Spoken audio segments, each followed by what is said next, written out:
یہ قرآن اور روزہ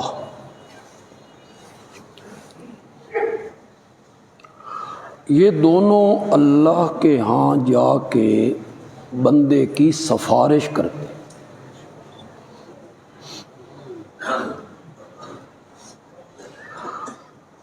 روزہ کہتا ہے کہ یہ بندہ سارا دن بھوکا پیاسا رہا،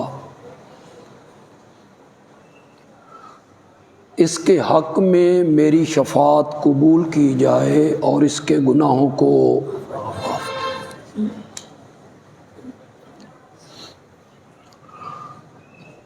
قرآن بھی یہی سفارش کرتا ہے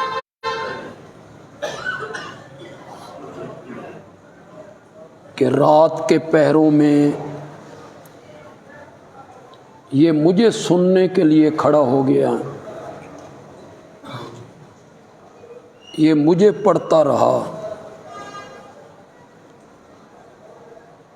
میری سفارش اس کے حق میں مانی جائے تو اللہ ان دونوں کی سفارشوں کو قبول کر کے اس بندے کے گناہوں کو معاف کر دے۔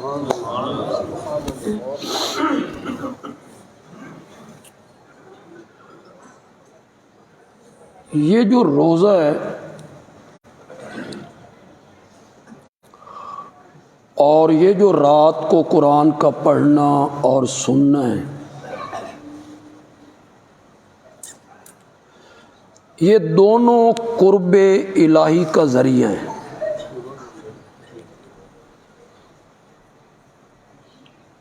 ان دونوں کے ذریعے بندہ اللہ کے قریب ہوتا ہے، قریب۔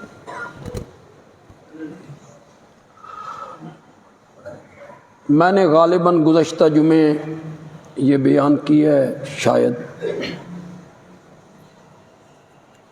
کہ جس رات میں قرآن اترا اس کے بارے میں کہا گیا لیلۃ القدر خیر من الف شہر،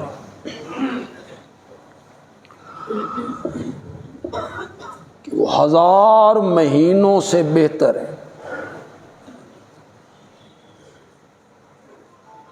1000 مہینوں سے بہتر ہونے کا مفہوم کیا ہے؟ 1000 مہینوں سے بہتر ہونے کا مفہوم یہ ہے کہ پہلی امتیں 1000 مہینے عبادت کر کے جتنا میرے قریب ہوتی تھیں، میرا قرب تلاش کرتی تھیں، امت محمدیہ صرف ایک رات میں اتنی میرے قریب ہو جاتی۔ وہ سفر ایک رات میں طے کر لیا جو سفر پہلی امتیں 1000 مہینوں میں طے کیا کرتی۔ تو یہ جو قرآن ہے اور روزہ ہے، یہ دونوں قرب الہی کا کیا ہے؟ ذریعہ۔ ان کے ذریعے بندہ اللہ کے قریب ہوتا ہے۔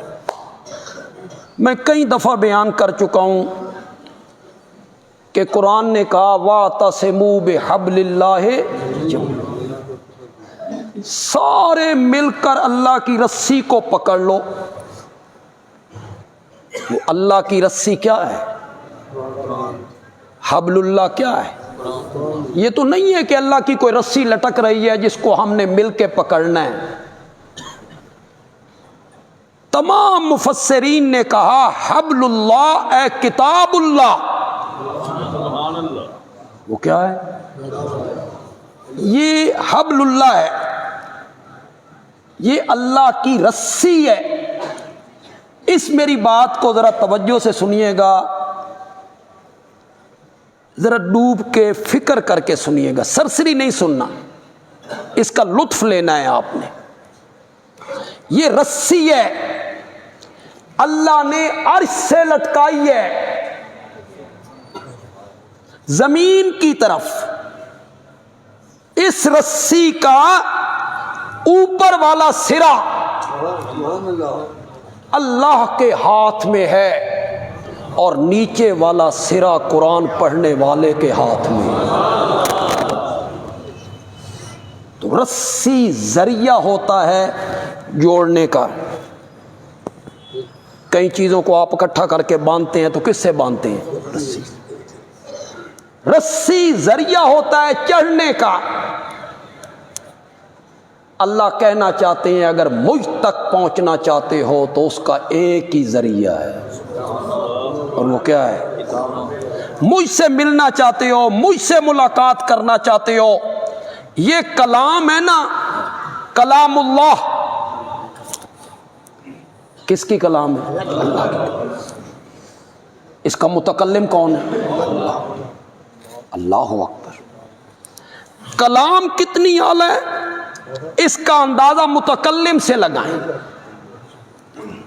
جس جگہ قرآن نے کہا لو انزلنا ھذا القرآن علی جبل لرأیتہ خاشعا متصدعا من خشیۃ اللہ، اگر یہ قرآن ہم کسی پہاڑ پہ اتارتے تو ہمارے خوف کی وجہ سے وہ لرزنے لگ جاتا۔ جہاں اس کلام کو ذکر کیا کسی پہاڑ پہ اتارتے وہ لرزنے لگ جاتا ہمارے ڈر کی وجہ سے، تو اگلی آیتوں میں متکلم کی عظمت کو ذکر کیا، هو الذی لا الہ الا ہو۔ پھر آگے کیا قال مالک القدوس السلام المومن المہیمن العزیز الجبار المتکبر۔ پھر اپنا ذکر کیا، متکلم کا ذکر کیا، پہلے کلام کا ذکر کیا، پھر کہا کہ اس کلام کا جو متکلم ہے وہ کون ہے؟ المالک القدوس السلام المومن المہیمن العزیز الجبار المتکبر۔ تو قرآن ذریعہ ہے کس تک پہنچنے کا؟ کیوں؟ یہ اللہ کا کلام ہے، اس میں کون بولتا ہے؟ اللہ بول رہا ہے، اللہ باتیں کر رہا ہے اللہ مومنوں سے۔ ہماری تو توجہ ختم ہو گئی نا، ہم نے تو آج تک اسے ختموں والی کتاب سمجھا۔ یہ ختموں والی کتاب ہے، یہ پیچھے سے بخش کے مردوں کو بخشنے والی کتاب ہے، یہ عدالتوں میں سر پہ رکھنے والی کتاب ہے، یہ غلافوں میں لپیٹ لو، خشبوں میں بسا لو، آنکھوں سے لگا لو، چوم لو، بس یہ مقصد سمجھا اس قوم نے بھئی یہ اس لیے آیا تھا؟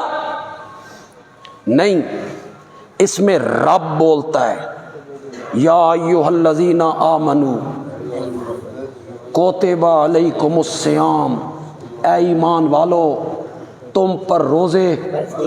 یہ کون بول رہا ہے؟ اللہ لوگوں سے کیا کر رہا ہے؟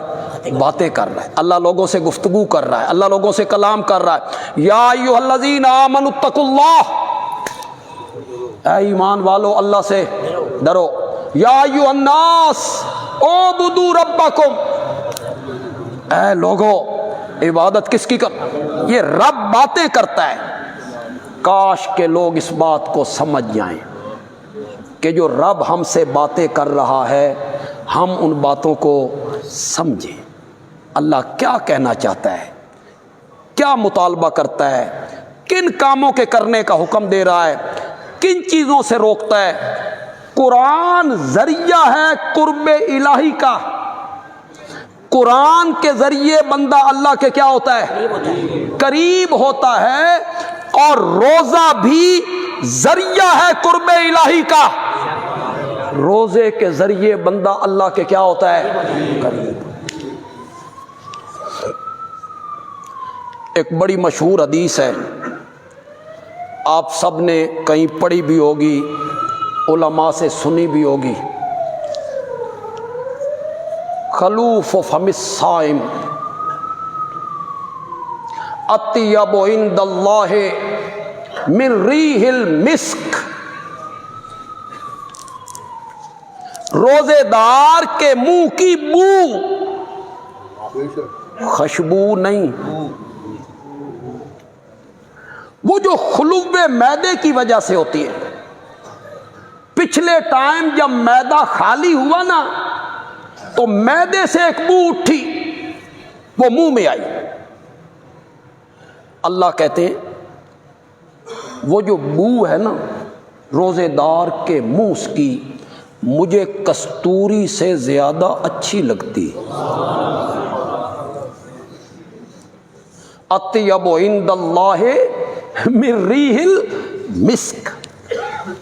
کچھ ائمہ نے سمجھا کہ یہ بو منہ میں پیدا ہوتی، انہوں نے کہا پچھلے ٹائم روزے دار کو مسواک نہیں کرنا کہ مسواک کرنے سے بو زائل ہو جائے گی، اور اللہ کو یہ بو کیا ہے؟ پسند۔ امام اعظم امام ابو حنیفہ کے کیا ہی کہنے، امام اعظم کہتے ہیں یہ بو منہ سے پیدا ہی نہیں ہوتی، یہ کہاں سے اٹھتی ہے؟ اس کا منہ سے کیا تعلق ہے؟ لہذا روزے دار جب چاہے مسواک کرے، کوئی منع نہیں۔ یہ خلوب معدے کی وجہ سے معدہ خالی ہوا اور وہاں سے بو اٹھی، منہ میں آئی۔ اللہ کہتے ہیں وہ جو بو ہے نا وہ مجھے کستوری سے زیادہ اچھی لگتی۔ بہت سارے مفہوم علماء نے بیان کی۔ قیامت کے دن روزے دار جب قبروں سے اٹھیں گے تو ان کے منہ سے کستوری کی خوشبوئیں آ رہی، لوگوں کو پتہ چلے گا کہ یہ روزے دار، کستوری کی خوشبوئیں آئیں۔ ایک حدیث بھی اس کی تائید کرتی۔ کچھ علماء نے کہا یہ من امر المحبت ہے، اور یہی سب سے خوبصورت مفہوم ہے اس کا۔ من امر المحبت کا مطلب یہ ہے کہ جس سے محبت ہو جائے نا اور جس سے پیار ہو جائے اس کے عیب بھی ہنر نظر آتے ہیں۔ عاشق کبھی اپنے محبوب کے عیبوں کا ذکر نہیں کرتے، اس کے عیب بھی اسے کیا لگتے ہیں؟ ہنر لگتے، اچھے لگتے ہیں۔ تو یہ من امر المحبت ہے۔ کیا معنی؟ روزے دار اللہ کا محبوب ہو گیا، اللہ آکھ دین میں اس نال پیار پا لیا، او میرا دوست بن گیا، او میرا محبوب بن گیا۔ اس کے منہ سے آتی تو بدبو ہے، مجھے لگتی کستوری کی خوشبو ہے۔ تو روزے دار اللہ کے کیا ہو گیا؟ قریب ہو گیا، اللہ کا دوست بن گیا، اللہ کا محبوب بن گیا۔ تو روزہ قرب الہی کا کیا ہے؟ ذریعہ ہے۔ روزے کے ذریعے بندہ اللہ کے کیا ہوتا ہے؟ قریب ہوتا ہے۔ کتنی مشہور حدیث ہے، آپ نے علماء سے سنی، کئی جگہوں پہ آپ نے پڑھی۔ ہر عمل جو بندہ کرتا ہے ہم اس کا بدلہ 700 گنا تک دے دیتے، ایک عمل کا بدلہ 700 گنا تک دے دیتے ہیں۔ الا الصوم، سوائے روزے کے، اس کو الگ کر دیے۔ کیوں؟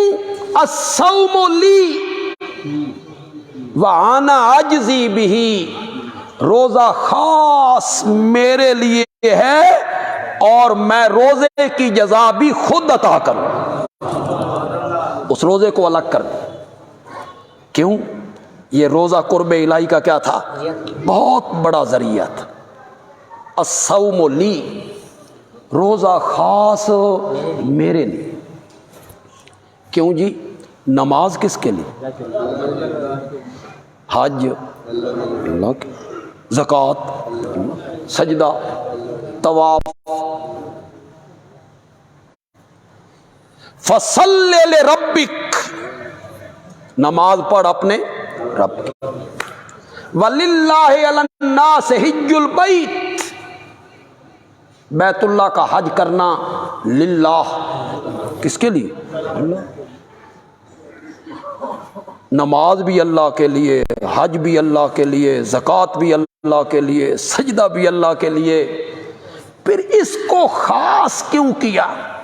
الصوم لی، روزہ خاص میرے لیے ہے، وَأَنَا أَجْزِي بِهِ، اور روزے کی جزا بھی میں دوں گا، باقی کی جزا کس نے دے؟ باقی عمل بھی تو اللہ کے۔ محدثین نے بہت سارے مفہوم بیان کیے اور اپنے اپنے ذوق کے مطابق کی۔ ایک مفہوم جو محدثین نے بیان کیا وہ یہ ہے کہ ہر عمل کا بدلہ اللہ فرشتوں کے ذریعے دلوائیں، نماز، زکوٰۃ، حج، سجدہ، قربانی، طواف، خیرات، صدقات، تلاوتیں، تہجد، نوافل، سارے اعمال کا بدلہ فرشتوں کے ذریعے، اس کو بدلہ دے دو، اسے بھی بدلہ دے دو، اسے بھی جزا دے دو۔ اور جب روزوں کی باری آئے گی اللہ کہیں گے فرشتوں سے ہٹ جاؤ، روزہ خاص میرے لیے تھا، بدلہ بھی میں اپنے ہاتھوں سے عطا کروں۔ تو قرب الہی کا ذریعہ تھا نا، تبھی تو کہا گیا کہ ہر عمل کا بدلہ فرشتوں کے ذریعے اور روزے کا بدلہ اللہ اپنے ہاتھ سے عطا کرے۔ کیوں جی؟ یہ جتنے اعمال ہم کرتے ہیں، نماز کا پڑھنا، یہ آپ چھپ کر پڑھ سکتے ہیں؟ پڑھ ہی نہیں سکتے۔ آپ نے باجماعت پڑھنی، سارے محلے کو پتہ ہے کہ یہ بندہ نمازی، 5 وقت یہ مسجد میں آ رہا ہے۔ تہجد آپ چھپ کے پڑھنا چاہیں، اپنی والدہ سے، بیوی سے، بہنوں سے چھپ نہیں سکتے، کس دن وہ دیکھ لیں گے۔ زکوٰۃ، خیرات آپ دائیں ہاتھ سے دیں، بائیں ہاتھ کو بھی پتہ نہ چلے، لینے والے کو تو پتہ چلے، آپ چھپ نہیں سکتے۔ اور جب بندہ چھپ نہ سکے تو پھر خطرہ ہوتا ہے ریاکاری کا، دکھلاوے کا، یہ خطرہ رہتا ہے۔ نیت نہ بھی ہو، نیتاً بڑا مخلص بندہ ہو، لیکن پھر بھی یہ خطرہ موجود رہتا ہے ریاکاری کا اور دکھلاوے کا۔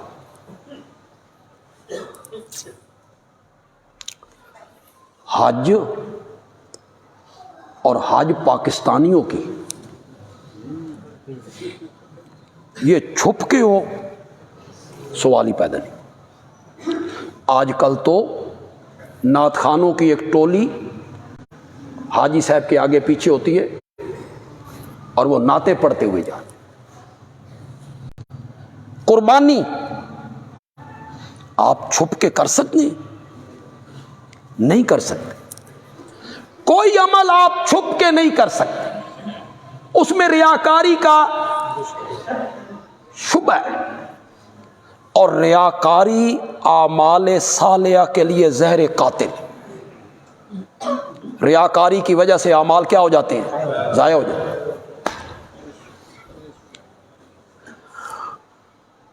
قیامت کے دن اللہ اکبر، اللہ کی پناہ، حضرت ابو ہریرہ رضی اللہ تعالی عنہ خلافت سیدنا معاویہ میں، دربار معاویہ میں ہیں، اور یہ حدیث سناتے ہوئے 3 مرتبہ بے ہوش ہو گئے۔ صحابی اور صحابی بھی میرے نبی کا پیارا صحابی، 3 مرتبہ بے ہوش ہوئے۔ سب سے پہلے رب کے دربار میں جس بندے کو لایا جائے گا وہ قرآن کا ایک عالم ہوگا، قاری، عالم۔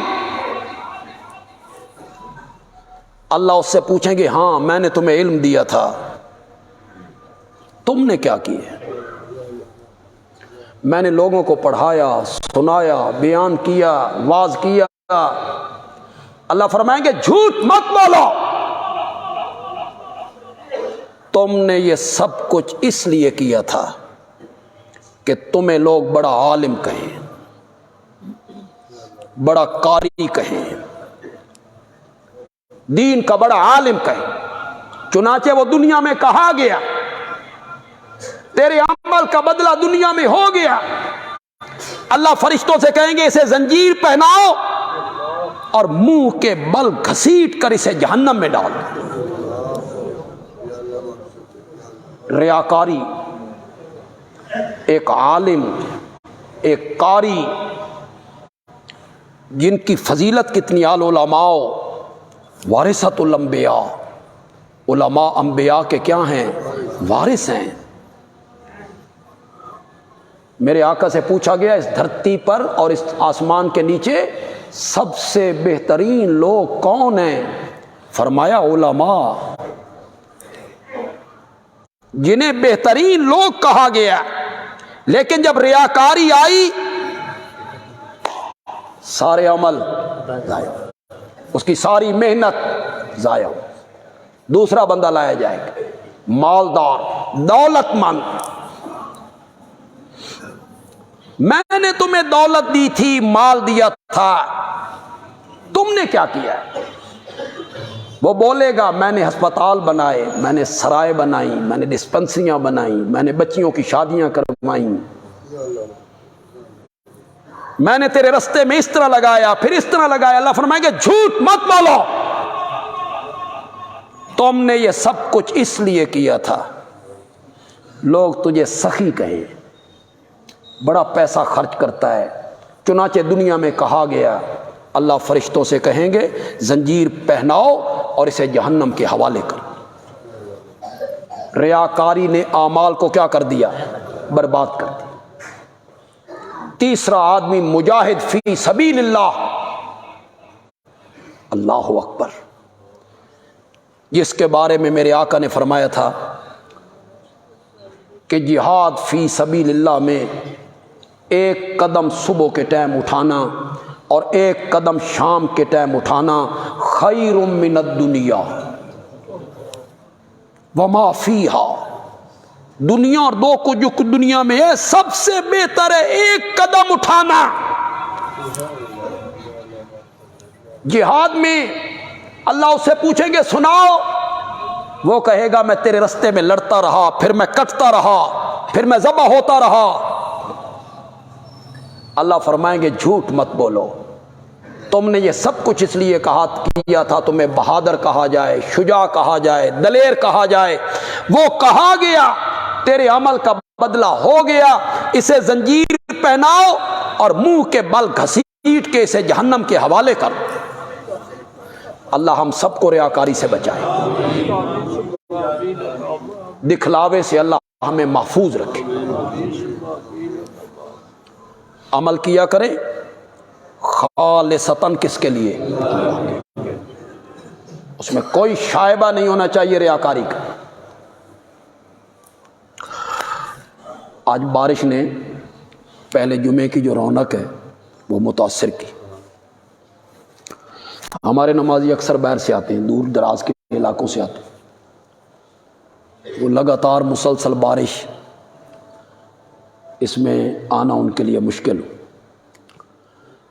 اللہ سے دعا بھی ہے اللہ ایسی بارشیں عطا کرے جو ہمارے ذمہ داروں کے لیے، ہمارے گھروں کے لیے، رستوں کے لیے فائدہ مند، اور اگر ان بارشوں سے فصلوں کو نقصان پہنچے اور سال کی معیشت اس پر اثر انداز ہو، اللہ ایسی بارشوں سے پناہ عطا فرمائے، رحمت کی بارش، اللہ رحمت کی بارش عطا فرمائے۔ آپ کا تو دل ہوگا بھی روزے ٹھنڈے ہو رہے ہیں، ہونی چاہیے، تو ذرا ذمہ داروں سے بھی پوچھو۔ تو میں نے دعا ایسی مانگ دی ہے بھائی، ایسی بارش جو ہمارے لیے فائدہ مند، ہمارے لیے، زمینوں کے لیے، مکانوں کے لیے، چوپایوں کے لیے، ڈنگروں کے لیے۔ یہ جو رمضان کا مہینہ ہوتا ہے اس میں لوگ ذرا کھل کے عبادت کرتے ہیں، عمل کرتے ہیں، کھل کے خرچ بھی کرتے ہیں۔ بنسبت دوسرے مہینوں کے.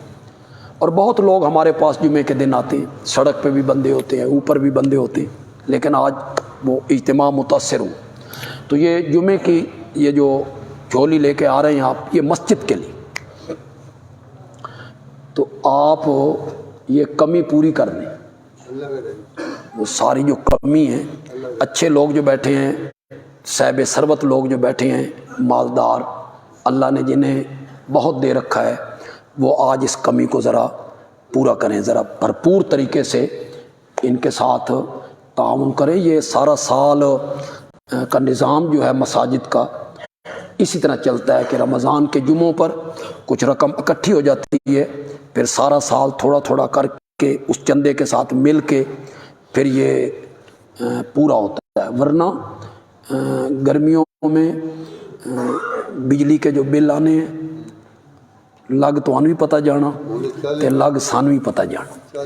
مسجد چلانی, مدرسہ چلانا, نظام چلانا, گھر چلانا, آپ کو پتہ ہے گھر چلانا بھی مشکل ہو گیا, لوگوں کے لیے مشکل ہو گیا. اللہ آپ کی مشکلات بھی اللہ پوری فرما دے, اللہ آسانیاں پیدا فرما دے. وہ جو متوسط طبقہ کے لوگ ہیں جن کے ہاتھ بڑے تنگ ہیں, اللہ غیب سے ان کی مدد فرما اور ان کو اللہ خوشحال کرے اور اللہ آسانیاں پیدا کر دے. چلیں جی, اس میں آپ زکوٰۃ کی کوئی رقم نہیں ڈالیں گے,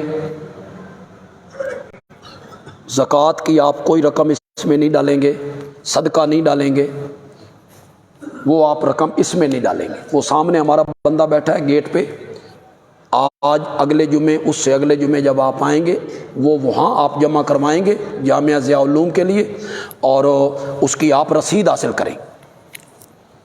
آپ نے جامعہ ضیاء العلوم کے لیے تعاون کرنا ہے. اس وقت بھی تقریباً 250 یا 350 آدمیوں کا کھانا پک رہا ہے, سحری بھی اور افطاری بھی. آپ کے گھر میں 6-7 آدمیوں کا پکتا ہے تو آپ کو پتہ ہے سارا, مجھے بتانے کی کوئی ضرورت نہیں. بھئی جہاں 500 آدمیوں کا کھانا پکتا ہو وہاں کیا حالات ہوں گے. پھر بجلی کے بل الگ ہیں, عملے کی تنخواہیں الگ ہیں. یہ تقریباً 25 لاکھ کے قریب ماہانہ خرچ ہے, 25 لاکھ کے قریب.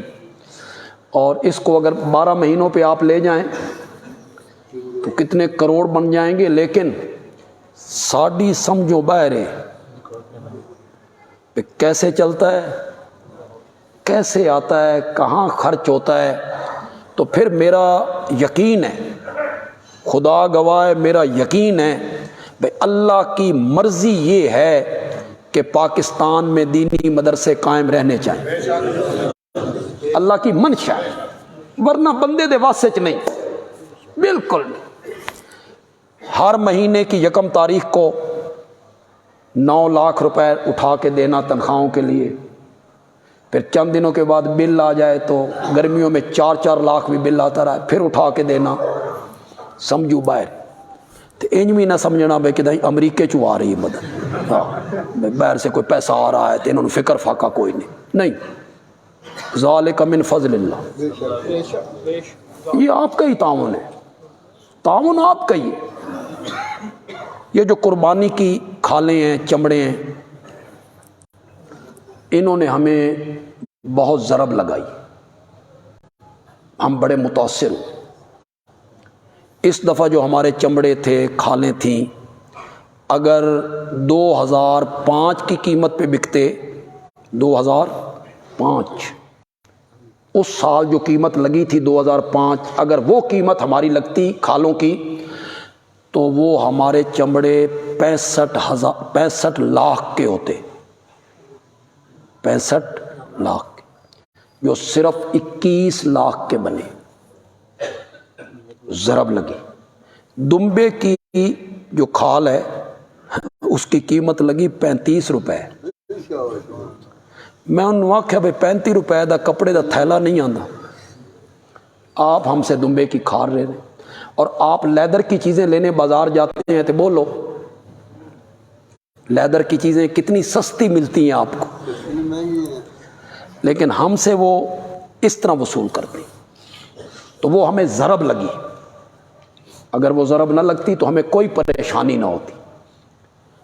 مہنگائی جو ہے وہ 5 گنا بڑھ گئی ہے اور تعاون کرنے والے لوگوں کا تعاون وہی کھڑا ہے. یعنی جو ہمیں 10,000 دیتا تھا سالانہ 10,000 دے رہا ہے, لاکھ دیتا تھا وہ لاکھ ہی دے رہا ہے, 50,000 دیتا تھا 50,000 ہی دے رہا ہے, اور مہنگائی 5 گنا بڑھ گئی. تو آپ جامعہ ضیاء العلوم کے ساتھ تعاون کریں گے. جو ہمارے موحد دوست ہیں, ساتھی ہیں, وہ کہیں اور اپنا عشر فطرانہ زکوٰۃ نہیں دیں گے, ہمارے جامعہ میں جمع کروائیں گے. اور جب بھی جمع کروائیں گے تو رسید ضرور لیں گے. مجھے اگر دینے ہیں نا, مجھے تو میرے کول بھی رسید لینی جے. سمجھ آ رہی کہ کون نہیں آ رہی؟ مجھے بھی دینے ہیں نا تو مجھ سے بھی رسید لینی کہ رسید میں نے لینی. جس کو بھی آپ جمع کرائیں, گیٹ پہ جمع کرائیں, دفتر میں جمع کرائیں, چوکیدار کو جمع کرائیں, قاری صاحب کے پاس رسید ہے ان کو جمع کروائیں, جہاں بھی جمع کروائیں رسید ہو ضرور لیں, رسید ضرور حاصل کریں, اس کی بہت ضرورت ہوتی. کوئی تواڈے تے اثر بھی ہویا کہ میں یہ گلاں کر چھڑیاں؟ اور تعاون کریں گے نا آپ جامعہ ضیاء العلوم کے ساتھ؟ بولو تو صحیح یار. وہاں جمع کروائیں گے آپ, وہ بندہ سارا دن وہاں بیٹھا رہتا ہے, آپ وہاں جمع کروائیں گے. ریاکاری اعمال صالحہ کے لیے زہر قاتل. اللہ اکبر. میرے آقا دجال کا ذکر کر رہے تھے, دجال آئے گا, یہ ہوگا, وہ ہوگا, دجال کا فتنہ یہ ہوگا. آپ کہہ کے اندر چلے گئے. تھوڑی دیر کے بعد باہر نکلے نا تو صحابہ کے چہرے اڑے اڑے اور پریشان پریشان, دجال کا فتنہ. تو آپ نے فرمایا کیوں پریشان ہو؟ ان کا جی دجال کا فتنہ سن کے میرے آقا نے محسوس کیا بھئی یہ ضرب لگانے کا وقت ہے, انہیں سمجھانے کا وقت ہے. میرے آقا نے فرمایا دجال کے فتنے کو بہت بڑا سمجھ رہے ہو, کانپ رہے ہو, میں تمہیں دجال کے فتنے سے بڑا فتنہ نہ بتاؤں؟ اللہ اکبر. یہ موقع تھا نا, دجال کے فتنے سے بڑا فتنہ یار ہے, اور اس نے اس کو دکھانے کے لیے نماز کی رکعتیں اور سجدے اور رکوع کو لمبا کر دیا. یہ دجال کے فتنے سے بھی بڑا فتنہ ہے. اللہ ہمیں محفوظ فرمائے, اللہ ہمارے اعمال کو ریاکاری سے بچائے. تو سارے اعمال میں ریاکاری کا خطرہ ہے, لیکن روزہ ایک ایسا عمل ہے جس میں ریاکاری موجود ہی نہیں. بیوی کو پتہ نہیں خامد کا روزہ ہے کہ نہیں, خامد کو پتہ نہیں کہ بیوی کا روزہ ہے یا نہیں, آفیسر کو پتہ نہیں کہ ماتحتوں کا روزہ ہے یا نہیں, ماتحتوں کو پتہ نہیں کہ آفیسر کا روزہ ہے یا نہیں. ایک روزہ رکھنے والے کو پتہ ہے, ایک اس کے رب کو پتہ ہے. فرمایا صوم لی, روزہ میرے لیے ہے اور میں روزے کی کیا دوں گا؟ بدلہ دوں. تو روزہ قرب الہی کا کیا ہے؟ روزے کے ذریعے بندہ اللہ کے قریب ہوتا. روزہ اللہ کی صفت بھی ہے. ہم نماز پڑھتے ہیں, اللہ نماز پڑھتے نہیں پڑھتے. چلو ہم ہاتھ باندھ کے کھڑے ہوتے ہیں 3-4 منٹ, اللہ چلو 1 سیکنڈ کھڑا ہو جائے. ہم طواف کرتے ہیں, اللہ نہیں کرتے. ہم زکوٰۃ دیتے ہیں, اللہ نہیں دیتا. ہم حج کرتے ہیں, اللہ نہیں کرتا. روزے میں 12-14 گھنٹوں کے لیے نہ کھانا نہ پینا, یہ اللہ کی صفت ہے. نہ کھانا نہ پینا اللہ کی صفت ہے. اس وجہ سے کہہ دیا الصوم لی, روزہ میرے لیے ہے اور میں خود روزے کی جزا. یہ جو ہماری بیٹھ جائیں پھر لگا لیں گے. یہ کوئی نعرے مارن دی جا نہیں سی. آج میں نعرے والی تقریر بھی نہیں کی تھی. آئندہ جمعہ کروں گا انشاءاللہ. آئندہ جمعہ میں اللہ کی توحید بیان کروں گا. آپ نے ذرا جلدی آنا ہے، 12:45 تک آپ نے مسجد میں آ جانا ہے انشاءاللہ۔ اللہ کی توحید بیان ہوگی، نبی پاک کی عظمت بیان ہوگی انشاءاللہ، صحابہ کی عظمت بھی بیان کریں گے انشاءاللہ۔ یہ جو زبریں زیریں ہیں نا، ہماری حدیث کی کتابوں میں آج بھی نہیں ہیں، زبریں زیریں کو نہیں، پہلے قرآن میں بھی نہیں تھی زبریں زیریں کو نہیں تھی۔ عربی لوگ تھے، وہ جانتے تھے معلوم، مجہول، ماضی، مضارع، امر، نہی، اسم تفضیل کیا ہوتا ہے، فاعل کیا ہوتا ہے، مفعول کیا ہوتا ہے، وہ جانتے تھے۔ یہ زبریں زیریں قرآن پہ لگائی تھی حجاج ابن یوسف نے۔ لے لو نا، اس کا کوئی ڈر نہیں، لے لو کوئی ڈر نہیں۔ تاریخ نے تو اس کو بڑا بدنام کیا ہے۔ یہ زبریں زیریں کس نے لگوائی تھی؟ اور محمد ابن قاسم کو کس نے بھیجا تھا؟ یہ زبریں زیریں حجاج ابن یوسف نے لگوائی۔ حدیث کی کتابوں میں آج بھی زبریں زیریں نہیں ہیں۔ ہمارے طالب علم گرامر کی زور سے پڑھتے ہیں، وہ جو ہم انہیں گرامر پڑھاتے ہیں 2-3 سال، اس کے زور سے وہ پڑھتے ہیں۔ یا ماضی پڑھنا ہے، معلوم پڑھنا ہے، مجہول پڑھنا ہے، امر پڑھنا ہے، مضارع پڑھنا ہے، اسم فاعل پڑھنا ہے، اسم مفعول، اس زور سے پڑھتے ہیں، ورنہ زبریں زیریں نہیں ہیں۔ تو کچھ علماء نے اجزی کو پڑھا اجزا، معلوم کی جگہ مجہول، اور جب اجزا پڑھا جائے نا، تے خدا دی قسم ہے اس کا معنی جو بنتا ہے نا، بس مزہ ہی آ گیا، مزہ ہی آ گیا۔ اللہ کہتے ہیں الصوم لی، روزہ خاص میرے لیے ہے، وَأَنَا أُجْزَى بِهِ، ہر عمل کا بدلہ جنت کی صورت میں۔ نمازی آئے گا، فرمایا جنت کی نہریں، شہد کی نہریں، دودھ کی نہریں، زکوٰۃ بدلہ جنت کی صورت میں، حج بدلہ جنت کی صورت میں۔ اور جب روزے دار آئے گا، اللہ کہیں گے الصوم لی، روزہ خاص میرے لیے ہے، وَأَنَا أُجْزَى بِهِ، آج میں خود تیرا بدلہ ہوں، میں تیرا بدلہ ہوں۔ جس سے وہ آپ ہی فرمائے کہ ہم تیرے ہیں۔ اللہ کہتے ہیں جنت نہیں، میں تیرا ہوں، جس سے وہ آپ ہی فرمائے کہ ہم تیرے ہیں، اپنی آہوں میں یہ تاثیر کہاں سے لاؤں؟ جب اللہ خود کہے کہ میں تیرا ہوں، روزہ خاص میرے لیے ہے، اور روزے کا بدلہ بھی میں خود دوں۔ اس کی ایک مثال سیرت میں بھی ہے۔ جب غزوہ طائف ہوا نا، حنین، بڑا مال غنیمت آیا، بڑا مال غنیمت، 24,000 بکریاں مال غنیمت میں بھی، ایک صحابی کو 100 اونٹ مال غنیمت میں۔ اور وہ جو نئے فتح مکہ کے موقع پہ مسلمان نہیں ہوئے تھے، تالیف قلوب کے لیے میرے نبی نے انہیں زیادہ دیا، یعنی ان کے دل میں اسلام کی الفت ڈالنے کے لیے۔ اے نہ سمجھن میں مال سارا اس پاسے سی، اس پاسے آیا تے کچھ بھی نہیں، انہیں آپ نے زیادہ دی۔ تو مدینے کے جو انصار تھے نا، بشری تقاضے کے مطابق رات کو انہوں نے خیموں میں بات کی۔ انہوں نے تو مکے سے انہیں نکالا تھا، ہم نے پناہ دی تھی، یہ بدر لڑنے کے لیے آ گئے، ہم نے تلواریں اٹھائیں، یہ احد میں مدینے پہ حملہ آور ہو گئے، ہم نے مقابلہ کیا، یہ خندق میں دھاوا بولنے لگے، ہم نے جانوں کے نذرانے پیش کیے۔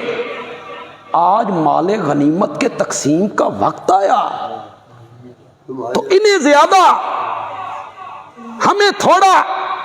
بس کچھ انصار کے جوانوں کی زبان سے یہ جملے نکلے، میرے نبی کو کسی نے اطلاع دی، انصار کے جوان یہ کہہ رہے ہیں، انہوں نے تو نکال دیا تھا، ہم نے پناہ دی تھی، آج انہی کو سب کچھ مل رہا ہے، ہمیں کم اور ان کو زیادہ۔ میرے نبی نے انصار کو طلب کیے، طلب کر کے میرے نبی نے فرمایا مدینے کے انصار، مکہ فتح ہو گیا ہے، میرا اپنا آبائی مکان بھی مکے میں ہے، ان صحابہ کے مکان بھی مکے میں ہے، میرا آبائی وطن بھی مکہ ہے، اے انصار تم اس بات پہ راضی نہیں ہو کہ مکے کے لوگ بکریاں اور اونٹ لے کر جائیں اور تم محمد عربی کو لے کے جاؤ؟ میں جو تمہارا ہوں، میں تمہارے ساتھ مدینے جاؤں گا۔ سارے انصار بول اٹھے ہمیں مال کی ضرورت نہیں، ہمیں تو محمد چاہیے صلی اللہ ہو۔ یہاں بھی اللہ کہتے ہیں روزہ خاص میرے لیے ہے اور میں خود روزے کا بدلہ۔ بس آخر میں ایک بات کہہ کے ختم کر دیتے، یہاں روزوں کا حکم ہے نا، یا ایھا الذین آمنوا کتب علیکم الصیام کما کتب علی الذین من قبلکم لعلکم تتقون ایاما معدودات۔ پھر آگے فرمایا مریض، مسافر، پھر اس مہینے کا ذکر کیا شہر رمضان الذی انزل فیہ القرآن۔ پھر اللہ درمیان میں ایک آیت لے کے آئے، وہ آیت جو لے کے آئے نا، اس کے بعد پھر رمضان کا ذکر شروع کر دیا، اعتکاف سے ذکر شروع کر دیا۔ کب تک؟ جب میرے بندے تجھ سے پوچھیں میرے بارے میں کہ میں کہاں ہوں، دور ہوں، تو زور سے پکاریں، کیسے بلائیں؟ جب میرے بندے تجھ سے میرے بارے میں پوچھے نا، فَإِنِّي قریب، تو میں کیا ہوں؟ یہ آیت اللہ کس جگہ پہ لائیں؟ روزوں والی آیتوں کے درمیان لائیں، روزوں والی آیتوں کے درمیان اس آیت کو لائیں۔ جب میرے بندے تجھ سے پوچھے نا میرے بارے میں، جو اہل علم لوگ بیٹھے، پڑھے لکھے لوگ بیٹھے، وہ میری بات کو ذرا غور سے سنیں۔ جتنے سوال قرآن میں ذکر کیے نا، تو اس سے یہ پوچھتے ہیں، یہ پوچھتے ہیں، یہ پوچھتے ہیں، یہ پوچھتے ہیں، جتنے بھی ذکر کیے، اللہ نے جب اس کا جواب دیا تو انہوں نے کہا کل، میرے پیغمبر جواب بھی تساں دیو، آپ کہیں مثلا یسألونک عن الیتامی، آپ سے یتیموں کے بارے میں پوچھتے ہیں، کل، میرے پیغمبر آپ کہیں ان کے بارے میں اصلاح بہتر ہے۔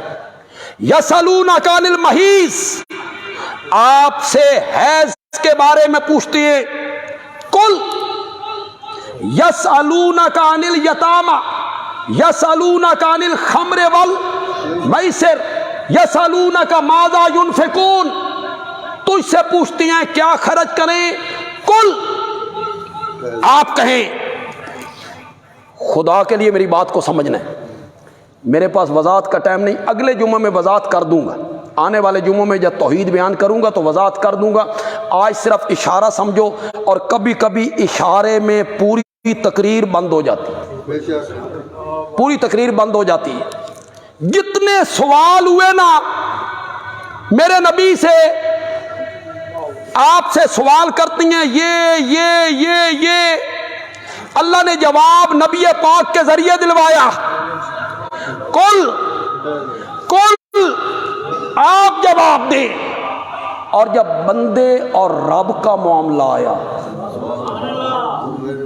وَإِذَا سَأَلَكَ عِبَادِي عَنِّي، میرے بندے میرے بارے میں تجھ سے پوچھتے ہیں، کل، آپ جواب دیں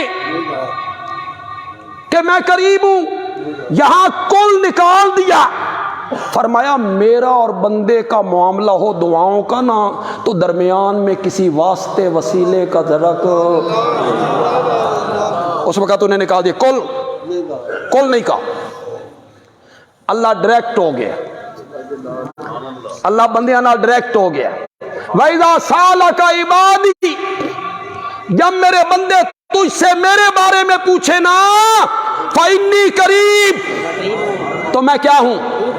اجیب دعوت الداعی اذا دعان، جب بھی کوئی پکارنے والا مجھے پکارتا ہے میں اس کی پکاروں کا جواب دیا کرتا ہوں۔ جب بھی پکارتا ہے، جب بھی پکارتا ہے۔ اب درمیان میں واسطہ کوئی نہیں، وسیلہ کوئی نہیں، صدقہ کوئی نہیں، چھت تے چڑھنا ہوئے پوڑی دی ضرورت کوئی نہیں، وڈے افسر نو ملنا ہوئے۔ اب وہ درمیان میں سارے ختم ہو گئے، فرمایا نہیں، لا تضربوا للہ الامثال، میری مثالیں نہ دیا کرو، لوگوں کے ساتھ میری مثالیں نہ دیا کرو۔ کیا ہے مثال؟ کمشنر کو ملنا ہو، کمشنر کو اللہ سے مثال دے رہے ہو؟ کمشنر سے ملنا ہو تو درمیان میں واسطوں کا ضرورت ہوتی ہے، رب سے ملنا ہو تو درمیان میں وسیلے کی ضرورت ہوتی ہے۔ فلا تضربوا للہ الامثال، اللہ کے لیے مثالیں بیان نہ کیا کرو، لوگوں کے ساتھ میری مثالیں نہ دیا کرو۔ ڈپٹی کمشنر کے دروازے پہ لکھا ہوا ہے، دربان بھی کھڑا ہے، دربان بھی کھڑا ہے، دروازے پہ لکھا ہوا ہے بغیر اجازت اندر آنا منع ہے، اور میں نے اپنے دروازے پہ لکھوایا ہے اجیب دعوت الداعی اذا دعان، 3 بجے کے بعد جا، ڈی سی صاحب کا دفتر بند ہوتا ہے، وہ نہیں ملتے، چھٹی ہو جاتی ہے، اور رات کا کوئی پہر ہو، ساری دنیا سوئی ہوئی ہو، تو ماں کو آواز لگائے وہ نہ بولے، اہلیہ کو آواز لگائے وہ نہ بولے، بیٹے کو آواز لگائے وہ نہ بولے، پھر تیری زبان سے میرا نام نکلے اور میں کہوں لبیک یا عبدی، اجیب دعوت الداعی اذا دعان، لوگاں نال میریاں مثالاں نہ دتیاں کرو۔ ڈپٹی کمشنر یا گورنر چپڑاسی پر ناراض ہو جائے، چپڑاسی کوئی قصور کرے، غلطی کرے، نافرمانی کرے، ناراض ہو جائے تو یہ منتیں کرتا ہے، قرآن دا میلہ لے کے گیا، مجھے معاف کر دو، پھر بھی وہ تکبر میں ہے، یہ ڈپٹی کمشنر ہے، گورنر ہے، اور میں رب ہر روز آدھی رات کے بعد اپنی رحمت پہلے آسمان پہ اتار کے صبح تک آواز لگاتا ہوں، حل من مستغفر فاغفر لہو، ہے کوئی مجھ سے روٹھا ہوا، میں خود منانے آ گیا ہوں، میں خود منانے آ گیا ہوں۔ تم میری مثالیں